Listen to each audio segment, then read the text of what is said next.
RAM Random Access Memory គឺជាអង្គចងចាំបណ្ដោះអាសន្នដែលកុំព្យូទ័រឬទូរស័ព្ទប្រើសម្រាប់ទុកទិន្នន័យដែលកំពុងប្រើនៅពេលបច្ចុប្បន្នឧទាហរណ៍ងាយយល់សន្មតថាសិទ្ធិទូដាក់សៀវភៅ RAM ទោះសម្រាប់ដាក់សៀវភៅដែលកំពុងអានស្ពាអ្នកអានសៀវភៅ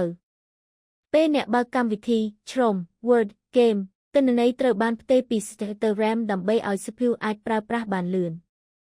RAM ដំណើរការយ៉ាងដូចម្តេចបើកកម្មវិធីទិន្នន័យចូលទៅក្នុង RAM ស្ពាអាននឹងដំណើរការទិន្នន័យពី RAM បិទកម្មវិធី RAM លុបទិន្នន័យនោះចេញចំណាំ RAM ជាអង្គចងចាំបណ្ដោះអាសន្នបើបិទភ្លើងឬ Restart កុំព្យូទ័រទិន្នន័យក្នុង RAM នឹងបាត់ទំហំ RAM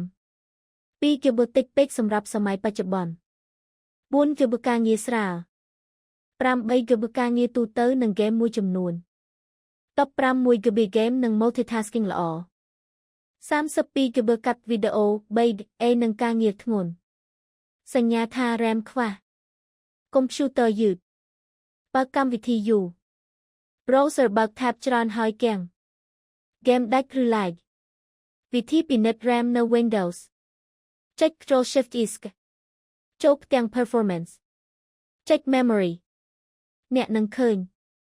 ទំហំ RAM សរុប8 GB 15 1 GB ល្បឿន Speed ចំនួន slot ដែលកំពុងប្រើ